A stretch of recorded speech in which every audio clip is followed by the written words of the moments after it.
오늘 함께 은혜 나눌 하나님의 말씀은 야고보서 5장 7절부터 11절까지입니다. 신약성경 375쪽에 있는 말씀입니다.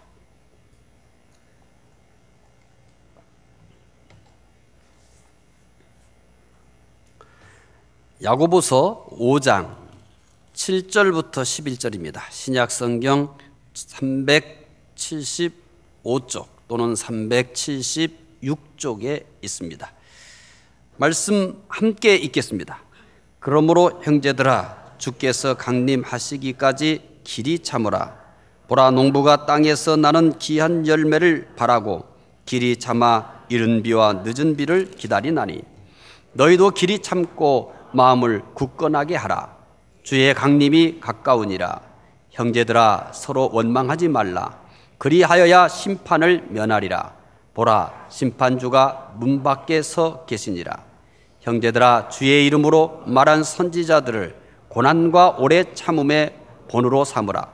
보라, 인내하는 자를 우리가 복되다 하나니, 너희가 욥의 인내를 들었고 주께서 주신 결말을 보았거니와 주는 가장 자비하시고 긍휼히 여기시는 이시니라. 아멘. 오늘 주일 예배에 참여하신 여러분들에게 하나님의 은혜와 평강이 함께 하시기를 바랍니다.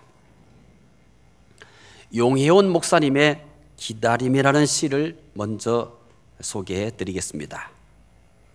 삶이 있는 곳에는 어디나 기다림이 있네. 우리 삶은 시작부터 기다리고 있다는 말로 위로받고 기다려 달라는 부탁하며 살아가네. 봄을 기다림이 꽃으로 피어나고 가을을 기다림이 탐스런 열매로 익어가듯 삶의 계절은 기다림은 고통, 멋, 그리움이지 않은가. 기다림은 생명, 희망이지. 우리네 삶은 기다림의 연속인데 어느 날인가 기다릴 이유가 없을 때 떠나는 것이 아닌가. 우리네 가슴은 일생을 두고 기다림에 설레이는 것, 기다릴 이유가 있다는 것, 기다릴 사람이 있다는 것, 그것은 행복한 우리들의 이야기가 아닌가. 우리의 삶에서 빠져서는 안 될 것이 있습니다. 그것은 바로 기다림입니다. 기다림은 우리의 삶을 지탱해 주는 뼈대와 같습니다. 산다는 것이 무엇을 얘기하는 걸까요? 모두 한두 번쯤 산다는 게 도대체 무엇인가 고민해 보셨을 것입니다. 또 믿음으로 산다는 것은 도대체 무엇을 의미하는 걸까? 믿음으로 살면 항상 행복할까? 믿음으로 살면 항상 슬픔은 없는 걸까? 믿음으로 살면 항상 성공하는 걸까? 믿음으로 살면 실패가 없는 걸까? 믿음으로 살면 항상 기쁜 걸까? 믿음으로 사는 사람들은 과연 슬픔이 없는 걸까? 이런 질문에 대해서 우리는 금방 답을 얻을 수 있습니다. 삶 속에는 행복과 불행이 공존합니다. 믿음으로 사는 것도 역시 마찬가지입니다. 믿음으로 산다고 해서 우리는 이 세상을 떠나서 다른 세상에서 사는 것이 아닙니다. 믿음으로 살아도 이 세상에서 겪는 일들을 다 겪으면서 삽니다. 그런데 왜 믿음으로 삽니까? 믿음으로 사는 데는 분명한 다른 이유를 가지고 있습니다. 믿음으로 사니까 믿지 않을 때보다 더 성공한다거나, 믿음으로 살기 때문에 믿지 않고 살았을 때보다 더 부유하다거나 그런 것은 아닙니다. 믿음으로 사는 것에는 믿음으로 살아야만 하는 중요한 이유를 가지고 있는 겁니다. 언젠가 이 부분에 대해서 자세히 여러분들에게 소개할 계획입니다. 왜냐하면 많은 사람들이 믿음으로 사는 것에 대해서 착각을 하고 있기 때문입니다. 믿음으로 산다는 것에 대해서 제대로 이해하면서 신앙생활하는 사람들은 그리 많지가 않습니다. 교회에 다니는 것이 곧 믿음의 전부도 아니며, 교회 안에서 하는 여러 가지 종교적인 의식들을 성실하게 한다고 해서 곧 믿음 생활을 설명하는 것도 아닙니다. 그런데 많은 사람들이 그것이 곧 믿음 생활의 전부라고 생각하고 살아가는 사람들이 많아서 참 안타까울 때가 참 많습니다. 산다는 것 그리 단순하지는 않습니다. 그 속에는 우리가 이해할 수 있는 것도 있고 정말 이해할 수 없는 것도 있습니다. 산다는 것 속에는 우리가 받아들일 수 있는 것도 있지만 아무리 받아들이려고 애를 써도 도저히 내 가슴으로는 받아들일 수 없는 일도 허다합니다. 그런데 이렇게 복잡한 삶 속에서 이런 것들을 다 극복하며 살게 해주는 중요한 뼈대와 같은 것이 있습니다. 집으로 말하면 기둥과 같은 거죠. 그것은 바로 기다림입니다. 기다림이 있기 때문에 우리는 고통이나 슬픔도 견디는 것입니다. 기다림이 있는 삶은 기쁨을 더 크게 만들어줍니다. 기다림이 있는 삶은 슬픔을 좀 더 작아지게 만듭니다. 이게 기다림이 가지고 있는 효력입니다. 그러나 모든 기다림이 우리의 삶을 지탱해주는 뼈대가 되는 것은 아닙니다. 세상의 기다림은 무지개를 잡으려는 것 같이 허무한 것들도 많습니다. 10년을 기다려봤지만 손에 잡히지를 않습니다. 때로는 20년을 기다리고 때로는 30년을 기다리고 평생을 기다렸지만 손에 잡히는 건 아무것도 없는 것도 있기 때문입니다. 그래서 참된 기다림이 있어야 하는 겁니다. 반드시 이루어질 기다림 말입니다. 그렇다면 이런 참된 기다림, 반드시 언젠가는 이루어질 이 기다림은 어떤 기다림일까요? 다시 오시마 약속하신 예수 그리스도를 기다리는 것입니다. 그래서 바울 사도는 이렇게 믿는 사람들의 존재를 설명합니다. 믿는 사람들이 이 세상에서 어떤 존재로 있는 건가? 믿는 사람들이 과연 이 세상에서 어떻게 살아가야 하는가? 그들은 도대체 어떻게 사는 존재들일 것인가? 라고 하는 것에 대해서 바울은 빌립보에 있는 교회 성도들에게 이렇게 편지를 전했습니다. 우리의 시민권은 하늘에 있는지라 거기로부터 구하는 자 곧 주 예수 그리스도를 기다리노니. 이 세상에 사는 그리스도인들의 존재는 어떤 존재냐? 당신들의 소속은 하늘에 있습니다. 비록 이 땅에 살지만 당신들의 시민권은 하늘에 있습니다. 그래서 당신들은 이 땅에서 하늘의 시민권을 가지고 하나님 나라가 이루어지기를 바라면서 예수 그리스도의 오심을 기다리며 사는 사람들입니다라고 설명합니다. 이스라엘 사람들이 초림 예수를 기다렸듯이 오늘 우리는 재림 예수를 기다려야 합니다. 오늘 이 시대를 사는 사람들의 가장 중요한 신앙은 예수님을 기다리는 것입니다. 예수님을 기다리는 것이 얼마나 중요했으면 오늘 본문 8절에서는 주의 강림이 가까우니라 이렇게 설명했습니다. 이 땅에 사는 모든 그리스도인들의 가장 중요한 삶의 기둥이 뭐냐면 예수 그리스도를 기다리는 것입니다. 그래서 이렇게 표현한 거예요. 주의 강림이 가깝습니다. 9절에서는 또 이렇게 표현합니다. 형제들아 서로 원망하지 말라. 그리하여야 심판을 면하리라. 보라 심판주가 문 앞에 서 계시니라. 8절에서는 이렇게 설명했죠. 주의 강림이 가깝습니다. 9절에서는 더 강조합니다. 어떻게 해요? 심판주가 문 밖에 서 계시니라. 이것은 예수님의 재림이 매우 임박한 것을 표현한 것입니다. 예수님의 재림을 임박한 것으로 표현한 이유는 믿는 자들에게 경각심과 긴장감을 갖게 하기 위해서입니다. 바울은 흩어져 있는 그리스도인들에게 이렇게 소개했습니다. 주의 강림이 가깝습니다. 얼마나 가까운지 아십니까? 심판주가 문 밖에 서 계십니다. 그들은 온갖 환난과 핍박 속에 살아가고 있었습니다. 사람들의 조롱이 있었습니다. 사람들의 박해가 있었습니다. 그들은 많은 것들을 잃었습니다. 예수 믿어 얻은 것은 별로 없습니다. 적어도 이 세상에 대해서는 말입니다. 오늘을 살아가는 그리스도인들과는 너무나 다른 모양으로 살았던 것입니다. 그들은 이 세상 것을 얻기 위해 예수를 믿지 않았습니다. 오히려 그들은 예수를 믿음으로 이 세상 것들을 하나 둘씩 잃어갔습니다. 그리고 포기해 갔습니다. 그들은 무엇을 얻기 위해서였을까요? 바로 하나님 나라입니다. 그리고 다시 오실 예수 그리스도를 얻기 위해서 그들은 이 땅에서 너무나 많은 것들을 포기하거나 잃어야 했던 것입니다. 그래서 바울 사도는 흩어진 나그네들, 흩어진 그리스도인들이 이곳저곳에서 많은 것을 잃어가고 빼앗기고 포기하고 박해를 당하는 모습을 보면서 당신들은 이 땅에 어떤 존재인지 아십니까?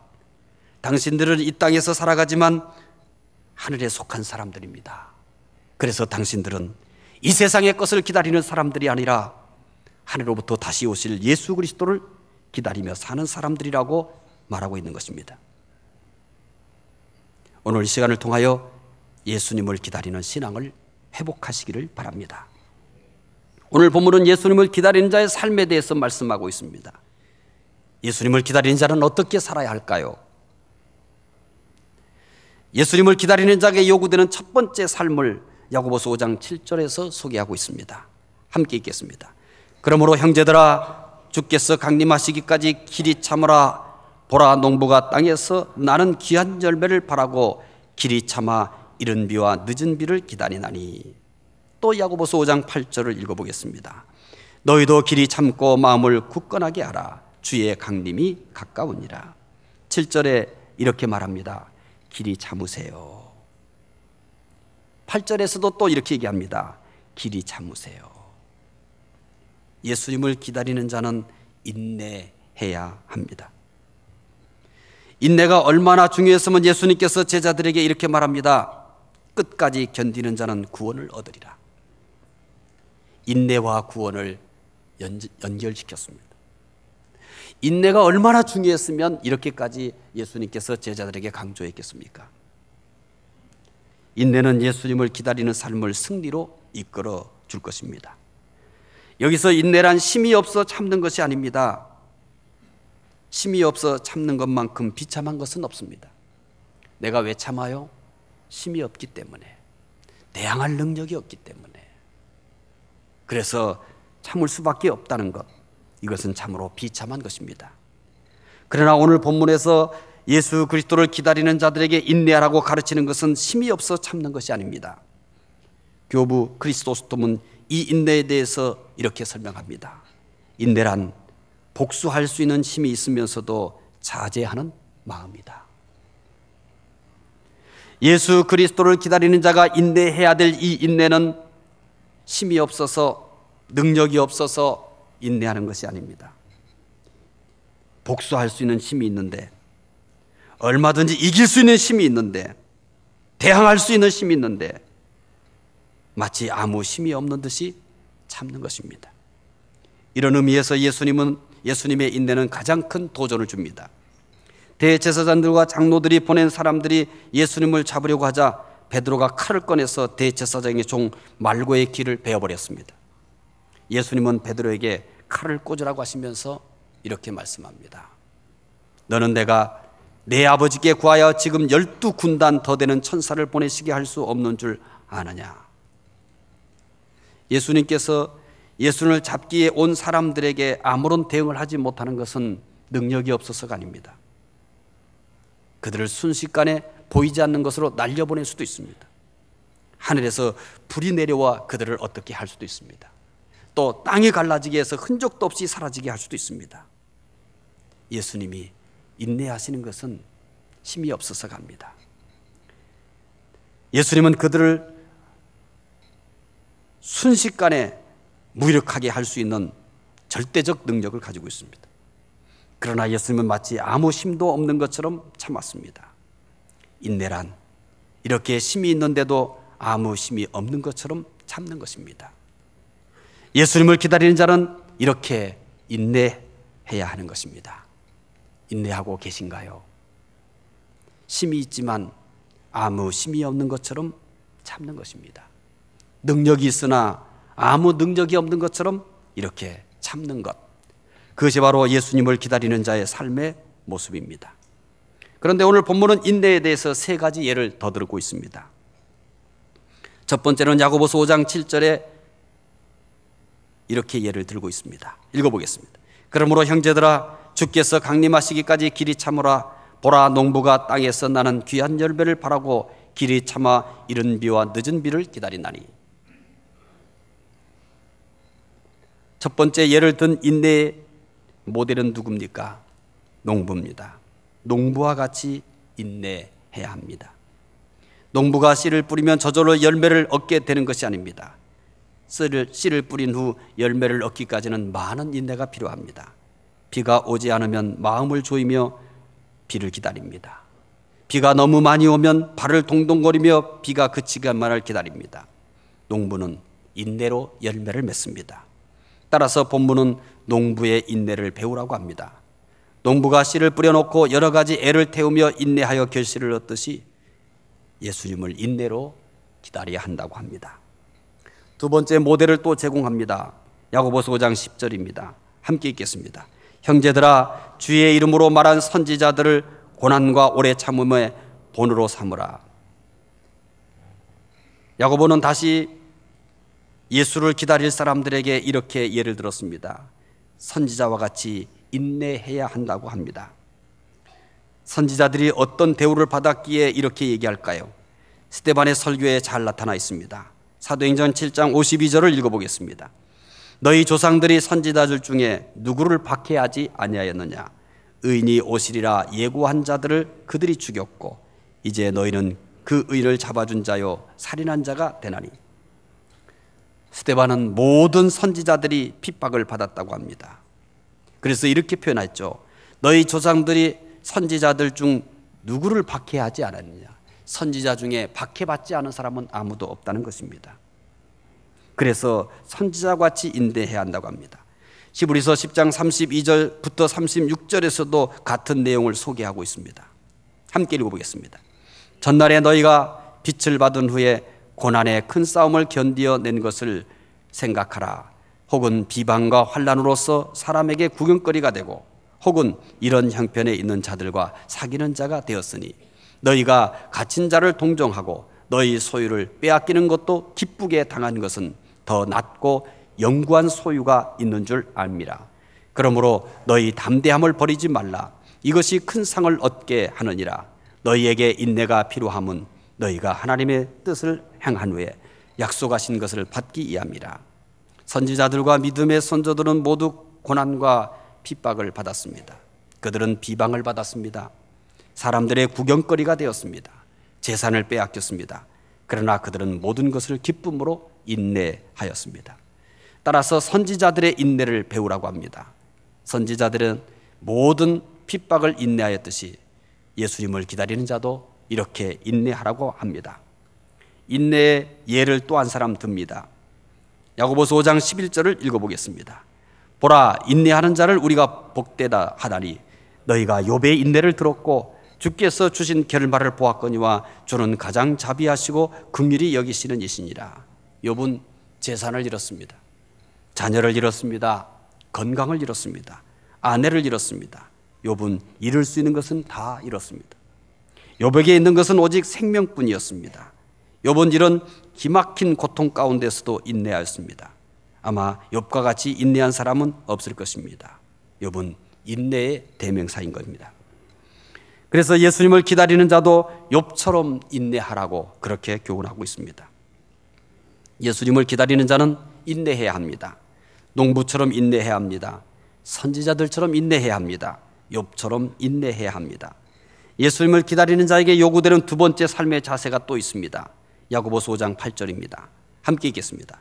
너희가 길이 참고 마음을 굳건하게 하라. 주의 강림이 가까우니라. 예수님을 기다리는 자는 마음을 굳게 해야 합니다. 마음을 굳게 하라는 것은 마음이 흔들리지 않게 하라는 것입니다. 마음이 흔들리면 예수님을 끝까지 기다릴 수가 없기 때문입니다. 마음이 흔들리면 기다림을 포기하기 쉽습니다. 한 청년이 예수님을 찾아왔습니다. 이 청년은 하나님의 나라를 얻고 싶었습니다. 그러나 그는 재물 때문에 마음이 흔들렸습니다. 결국 이 청년은 하나님 나라를 얻지 못하고 근심하며 돌아가고 말았습니다. 마음이 흔들리면 이 청년처럼 기다림에 실패하고 맙니다. 예수님을 끝까지 기다리려면 마음이 흔들리지 말아야 합니다. 마음이 흔들리지 않은 사람 가운데 다니엘의 세 친구인 사드락과 메삭과 아벳느고가 있습니다. 그들은 느부갓네살 왕이 만든 금신상에게 절을 하지 않아 풀무불에 빠지게 되었습니다. 그러나 세 사람의 마음은 전혀 흔들리지 않았습니다. 다니엘 역시 마음이 흔들리지 않은 사람입니다. 다니엘은 다리오 왕 때 30일 동안 다른 신에게 기도하지 말라는 법을 어기고 계속 하나님께 기도하였습니다. 이것 때문에 다니엘은 사자굴에 빠지게 되었습니다. 그러나 다니엘의 마음은 전혀 흔들리지 않았습니다. 바울 역시 마음이 흔들리지 않은 사람입니다. 바울은 3차 전도여행을 마치고 예루살렘으로 가려고 했습니다. 예루살렘에는 박해가 기다리고 있었습니다. 죽을지도 모릅니다. 그러나 바울은 전혀 마음이 흔들리지 않았습니다. 예수님을 기다리는 자는 모두 이와 같이 마음이 흔들리지 말아야 합니다. 예수님을 기다리는 자는 마음을 굳게 해야만 합니다. 예수님을 기다리는 자는 인내해야 합니다. 또한 마음을 굳게 해야 합니다. 예수님을 기다리는 자의 세 번째 삶의 자세가 있습니다. 예수님을 기다리는 자의 세 번째 삶의 자세는 무엇일까요? 야고보서 5장 9절입니다. 함께 읽겠습니다. 형제들아 서로 원망하지 말라. 그리해야 심판을 면하리라. 보라 심판주가 문 밖에 서 계시니라. 예수님을 기다리는 자는 원망하지 말아야 합니다. 원망은 자신을 파괴합니다. 원망은 또한 가정과 교회와 사회를 파괴합니다. 원망으로 실패한 사람을 기억하고 계십니까? 광야 생활을 하던 이스라엘 백성들입니다. 그들은 무슨 일만 생기면 원망하였습니다. 그들은 원망 때문에 자신을 파괴하고 말았습니다. 그들은 원망 때문에 가정을 파괴하고 사회를 파괴하고 말았습니다. 믿는 사람들이 어려울 때 가장 먼저 생기는 영적 질병이 뭔지 아십니까? 원망입니다.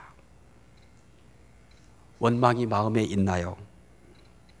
자꾸 입만 열면 원망이 터져 나오나요? 내가 영적으로 건강하지 못하는 증거입니다. 아무리 기도해도, 아무리 예배를 해도, 아무리 여러분들이 교회를 봉사를 해도 입만 열면 원망이 나옵니까? 내 신앙에 병이 들었다는 얘기입니다. 사람들과 대화를 하기만 하면 원망이 쏟아져 나옵니까? 영적으로 병이 내 안에 있다는 얘기입니다. 사탄은 어떻게 해서든지 성도의 마음에 원망이 생기게 합니다. 원망은 자신과 사회를 가장 빠르게 파괴시키는 폭발력을 가지고 있기 때문입니다. 그래서 예수님을 기다린 자는 원망하지 말아야 합니다. 원망하지 말아야 끝까지 예수님을 기다릴 수 있습니다. 원망이 생길 때 그것이 계속 자리 잡도록 놓아두지 마십시오. 원망이 자리 잡도록 놓아두면 원망은 시간이 갈수록 눈덩이처럼 커집니다. 원망이 생기면 즉시 물리치기를 바랍니다. 그래야 예수님을 끝까지 기다릴 수 있습니다. 오늘을 사는 성도들에게 가장 필요한 신앙은 무엇일까요? 우리가 신앙으로 산다 할지라도 행복하기도 하고 때로는 불행하기도 합니다. 우리가 설령 신앙생활을 한다 할지라도 기쁘기도 하지만 슬프기도 합니다. 우리가 신앙생활을 한다 할지라도 성공도 하지만 실패도 합니다. 우리가 설령 신앙생활을 한다 할지라도 건강하기도 하지만 그렇지 못할 때도 있습니다. 아직은 천국이 아니기 때문입니다. 아직은 하나님 나라가 완성되지 않았기 때문입니다. 아직은 우리의 신앙이 완성되지 않았기 때문입니다. 교회가 아직도 완성되지 못했기 때문입니다. 그러면 우리는 어떻게 해야 끝까지 신앙생활에 성공할 수 있을까요? 기다리는 겁니다. 그분이 오실 때까지 기다리는 것입니다. 마음에 기다림이 있으면 행복은 더 커질 것입니다. 마음에 기다림이 있으면 슬픔은 쉽게 이길 수 있을 것입니다. 기다림이 있으면 성공은 더 가치 있는 것이 될 겁니다. 기다림이 있으면 실패는 또 이길 수 있습니다. 기다림, 그것은 우리의 신앙과 우리의 삶의 가장 중요한 기둥이기 때문입니다. 기다림이 있나요? 세상에 대한 기다림만으로 가득 차 있나요? 그러면 자꾸 허무해질 것입니다. 자꾸 낙심하게 될 것입니다. 그 기다림은 하나둘씩 성취되는 것이 아니라 물거품처럼 허무하게 사라지기 때문입니다. 참된 기다림, 그것은 바로 예수 그리스도를 기다리는 것입니다. 여러분의 마음에 예수님에 대한 기다림으로 가득 채워지기를 바랍니다. 예수님을 기다리는 자는 인내해야 합니다. 마음을 굳게 해야 합니다. 서로 원망하지 말아야 합니다. 그러면 예수님을 끝까지 기다릴 수 있습니다. 금주 한 주간은 예수님을 기다리며 사시는 여러분 되시기를 바랍니다. 기도하겠습니다. 하나님 감사합니다. 우리에게 기다림의 믿음을 주시고 기다림의 은혜를 주시고 기다림의 소망을 주셔서 감사합니다. 다시 오시마 약속하신 그리스도를 기다리는 신앙으로 살게 해 주시옵소서. 인내로 기다리며 마음을 굳게 하여 기다리며 원망하지 않고 기다릴 수 있는 은혜를 더해 주시옵소서. 감사하며 예수 그리스도 이름으로 기도드리옵나이다. 아멘.